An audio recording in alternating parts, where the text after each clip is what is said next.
Welcome to విధ్వంసం files. నేను పట్టిన కుందేటికి మూడే కాళ్ళు. ముఖ్యమంత్రి జగన్మోహన్ రెడ్డి దీన్ని గట్టిగా విశ్వసిస్తారు. ఆ విశ్వాసం కోసం ప్రజాధనాన్ని ఎన్ని వేల కోట్లైనా ఒక్క క్షణం ఆలోచించకుండా ఖర్చు చేస్తారు. రాష్ట్ర వ్యాప్తంగా గ్రామ పంచాయతీ, గ్రామ సచివాలయం కార్యాలయ భవనాలకు కొత్త రంగులు పూయాలన్న నిర్ణయం ఇందుకు పెద్ద ఉదాహరణ. ఏవో రంగులైతే ఇది వివాదం కాకపోను.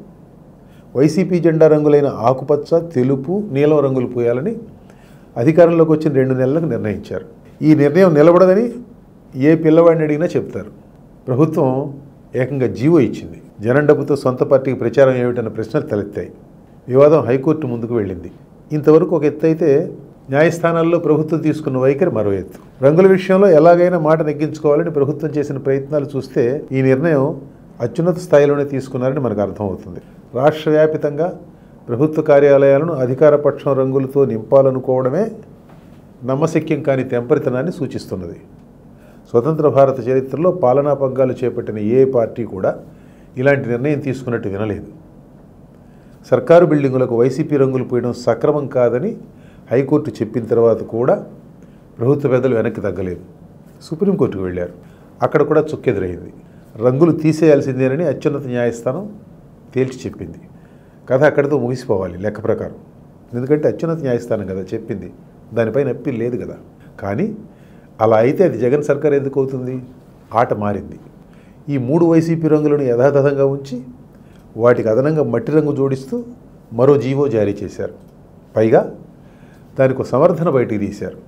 నీలం రంగు ఆకాశానికి, తెలుపు రంగు పాడికి, పచ్చరంగు పంటలకు గుర్తుగా పెట్టామని చెప్తూ ప్రధాన కార్యదర్శి నీలం సాహ్ని హైకోర్టులో అఫిడవిట్ దాఖలు చేశారు.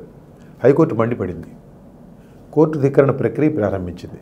నీలం సాహ్ని హైకోర్టుకు వెళ్ళి క్షమాపణలు చెప్పారు, కానీ ప్రభుత్వ పెద్దల రంగు పిచ్చి మాత్రం తగ్గలేదు. మళ్ళీ అత్యున్నత న్యాయస్థానం తలుపు తట్టారు. అక్కడ మళ్ళీ తలంటారు. 4 వారాల్లో రంగులు తీసేయండి అని స్పష్టంగా ఆదేశించారు. ఏ పార్టీ ఎంత మెజారిటీతో గెలిచినా వారు ఏర్పాటు చేసే ప్రభుత్వం తమ పదవీ కాలంలో ప్రభుత్వ ఆస్తులకు ట్రస్టీలుగా వ్యవహరించాలి తప్ప యజమానులుగా కాదు.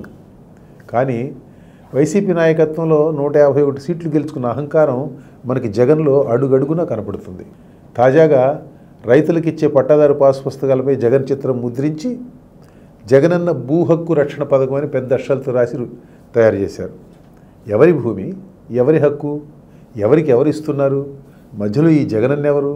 ఇది జుగుప్సాకరంగా కనపడుతుందన్న స్పృహ ఏలికలకు లేకపోవడం ప్రజలు చేసుకున్న పాపం. ప్రభుత్వ ప్రకటనలన్నీ కూడా వైసీపీ 3 రంగుల్లోనే ఉంటాయి.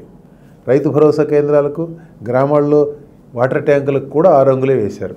కొన్ని చోట్ల చెట్లకు, కరెంటు స్తంభాలకు కూడా వైసీపీ రంగులు పూశారు. చెత్త నుంచి ఇంధనం తయారు చేసే సెంటర్లకు కూడా వైసీపీ రంగులు వేస్తే అది తొలగించాల్సిందేనని హైకోర్టు స్పష్టం చేసింది.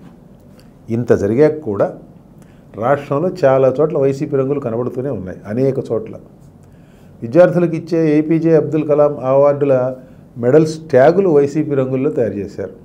పల్లె వెలుగు బస్సుల రంగులు మార్చారు. జగనన్న సంపూర్ణ గృహ హక్కు పథకం కింద OTS registration certificate folder YCP రంగులతో తయారు చేశారు. ప్రభుత్వ ఆసుపత్రుల్లో ఓపీ చీటీలు, అవుట్ పేషెంట్ చీటీలపై, ల్యాబ్ రిపోర్ట్లపై కూడా జగన్ బొమ్మ ముద్రించడం మొదలైంది. ప్రభుత్వ బడుల్లో విద్యార్థులకు ఇచ్చే తినే చిక్కీ, ఆ చిక్కీని జగన్ బొమ్మతో ప్యాకింగ్ చేశారు. జగనన్న విద్యా కానుక కింద ఇచ్చే నోటు పుస్తకాలపై జగన్ బొమ్మ, జగనన్న ఆణిముత్యాల పేరుతో ప్రతిభ చూపించిన విద్యార్థులకు ఇచ్చే పథకాలపై జగన్ బొమ్మ, ఆఖరికి అంగన్వాడీ కేంద్రాలు ఇచ్చే గుడ్డుపై కూడా జగన్ తండ్రి వైఎస్ఆర్ పేరు ముద్రిస్తున్నారు. మరీ ఘోరం ఏమంటే, భూముల రీసర్వే తర్వాత పాతుతున్న సరిహద్దు రాళ్లపై వైఎస్ఆర్ జగనన్న భూరక్ష 2020 అని చెక్కుతున్నారు. నిజానికి ఈ రాళ్లపై తన బొమ్మ చెక్కించాలని జగన్ భావించారు. తీవ్రమైన విమర్శలు రావడంతో వెనక్కి తగ్గారు. ఆశ్చర్యకరంగా మొన్నటికి మొన్న విశాఖలో G20 సదస్సు సమయంలో నగరం మొత్తం వైసీపీ రంగులతో ముంచెత్తారు. ఇలాంటి విషయాల్లో ఎవరైనా ఎంతకాలం పట్టించుకుంటారు? ఎన్నిసార్లు కోర్టు తలుపు తట్టగలరు ఇది తప్పు అని? విసుగురాదు? ఇలాంటి నిర్ణయాలు తీసుకునే ప్రభుత్వ పెద్దలకు పోయేదేమీ లేదు. లాయర్ ఫీజులకు, కోర్టు ఖర్చులకు వారి జేబులో ఇచ్చి డబ్బీరు. ఎన్ని కోట్ల రూపాయలైనా వారి జేబు నుంచి ఇచ్చేదే ఉంటుంది, ప్రభుత్వ ఖజానా నుంచి చెల్లింపులు జరుగుతాయి. అలా కాకుండా ప్రజోపయోగం కోసం కోర్టులు మెట్టెక్కేవారు సొంత డబ్బులు ఖర్చు పెట్టుకోవాలి. ఎవరి ఓర్పుకైనా పరిమితి ఉంటుంది. జగన్ ప్రభుత్వ రంగుల నిర్ణయం వల్ల ప్రజల సొమ్ము కనీసంగా 2,600 కోట్ల రూపాయల వరకు ఖర్చు అయిందని ఒక అంచనా.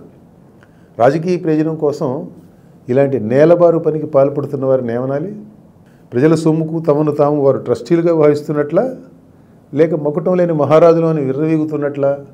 ఇంత జరిగాక కూడా రాష్ట్రంలో రంగులు పూయడం మానలేదు. ఈ రంగులు బొమ్మల పిచ్చికి అంతం అన్నది కనపడదు. అదొక జబ్బు, మందులేని జబ్బు. ఇప్పుడు ఎన్నికలు వచ్చాయి. రాష్ట్రంలో ఏ మూల చూసినా కనపడే జగన్ బొమ్మలను, వైసీపీ రంగులను లెక్క ప్రకారం తొలగించాలి. కానీ అది సాధ్యపడుతుందా? ఎన్నికల కమిషన్ ఆ పని చేయగలుగుతుందా? అలా చేయడానికి కొన్ని వందల కోట్ల రూపాయలు ఖర్చు పెట్టాలి. అయినా కానీ, ఖర్చు పెట్టినా కానీ ప్రభుత్వంతో సంబంధం ఉన్న ప్రతి చోట నుంచి జగన్ బొమ్మను, వైసీపీ రంగులు తీసేయడం అంత తేలిక కాదు.